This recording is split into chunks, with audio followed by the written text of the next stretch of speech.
नमस्कार साथियों। साल 1999 कुछ पाकिस्तानी सैनिक भारतीय सीमा में प्रवेश करते हैं। भारतीय सेना मजबूती के साथ उन्हें वापस खदेड़ने लगती है। कुछ ही समय में ये मुठभेड़ एक युद्ध का रूप ले लेती है। कारगिल 3 मई 1999 कारगिल के बटालिक सेक्टर में तासी नामग्याल नाम का एक चरवाहा जिसका याक खो जाता है, वो अपने याक की खोज करने निकल जाता है। याक खोजते हुए वो पहाड़ियों की तरफ जाता है। कुछ दूरी पर उसका याक तो दिखाई पड़ता है, लेकिन उसके साथ ही उसे कुछ ऐसा दिखाई दे जाता है जो पूरे देश को हिला डालने वाली घटना साबित हुई। नामग्याल को आजम चौकी पर कुछ संदिग्ध लोग दिखाई पड़े। उन्हें लगा कि वो शिकारी होंगे, लेकिन उनके पहनावे चाल ढाल से उन्हें शक हुआ कि वे शिकारी नहीं बल्कि एलओसी के उस पार से आए हुए कुछ लोग मालूम पड़ रहे हैं। तासी ने तुरंत भारतीय सेना को इसकी जानकारी दी। इंडियन आर्मी के 5 जवान वहां पहुंचे, जहां पर मुठभेड़ में 5 जवान शहीद हो गए। इसके बाद भारतीय सेना ने ऑपरेशन विजय नाम का अभियान शुरू किया, जिसे कारगिल युद्ध के नाम से भी जाना जाता है।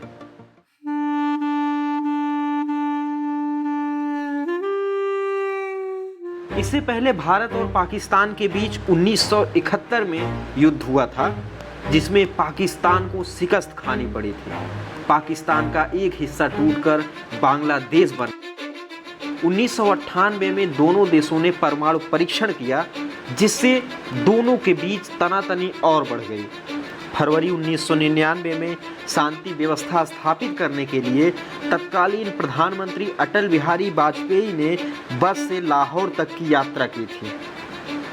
इसी समय से दिल्ली लाहौर बस सेवा योजना शुरू की गई थी। जहां एक तरफ भारत दोस्ती का हाथ बढ़ा रहा था, वहीं दूसरी ओर पाकिस्तान पीठ पीछे से खंजर घोंपने का काम कर रहा था। पाकिस्तानी सेना के कहने पर उनके सैनिक लाइन ऑफ कंट्रोल की रेखा को पार करके कारगिल के ऊंचे पहाड़ियों पर अपना कब्जा जमा रहे थे।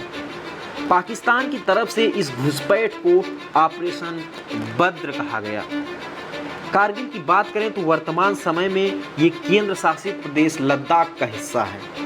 ये एलओसी के काफी करीब है। ये जगह रणनीतिक रूप से बेहद अहम हो जाता है। कारगिल सियाचिन की तरफ जाने के लिए मात्र एक रास्ता है। कारगिल एक बहुत ही बर्फीला क्षेत्र है, जो सर्दियों में अत्यधिक ठंड हो जाता है। इसलिए सर्दियों के मौसम में उस जगह पर रह पाना बहुत बड़ी चुनौती भरा काम होता था। इसलिए भारत और पाकिस्तान के बीच 1972 में हुए शिमला समझौते में ये हुआ था कि सर्दियों के मौसम में दोनों देशों में कश्मीर में दोनों देशों की सेनाएं अधिक बर्फीले जगहों से दूर जाकर रहेंगी। 1998 वाली सर्दी में जब भारतीय सेना एलओसी को छोड़कर कम बर्फीले वाली जगहों पर पहुंची, तो पाकिस्तानी सेना ने करीब 5000 सैनिकों को लेकर भारतीय पोस्टों पर कब्जा कर लिया।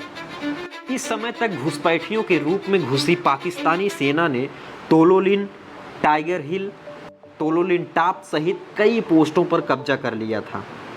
शुरुआत में ये लगा कि घुसपैठी पाकिस्तानी आर्मी नहीं बल्कि पाकिस्तानी आतंकवादी हैं। उस समय तत्कालीन प्रधानमंत्री रहे नवाज शरीफ और सेना प्रमुख परवेज मुशर्रफ यही कह रहे थे कि ये हमला करने वाले पाकिस्तानी आर्मी नहीं बल्कि ये आतंकवादी हैं। लेकिन हमलावरों के पास से मिली दस्तावेजों से ये पता चला कि भारतीय सेना जिससे मुकाबला कर रही है वो आतंकवादी नहीं बल्कि पाकिस्तानी आर्मी है। अब कारगिल में सबसे बड़ी चुनौती थी कि दुश्मन पहाड़ों पर बैठा था और भारतीय सेना नीचे थी। नीचे से ऊपर हमला करना बेहद मुश्किल हो जाता है। भारतीय सेना ने कश्मीर से अपने सैनिकों को बुलाया, लेकिन शुरू में भारत को नाकामी हासिल हुई। ऊंचाई की वजह से निराशा हासिल हो रही थी। शहीद सैनिकों की तादाद बढ़ने की वजह से सरकार को ठोस कदम उठाने का निर्णय लेना पड़ा।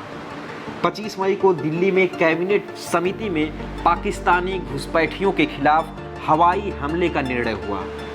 भारतीय वायुसेना ने ऑपरेशन सफ़ेद सागर शुरू किया, लेकिन इसमें भी निराशा दिखी, क्योंकि 27 और 28 मई को वायुसेना के 2 विमान MiG-21 और MiG-27 के साथ हेलीकॉप्टर Mi-17 पर हमला हो गया।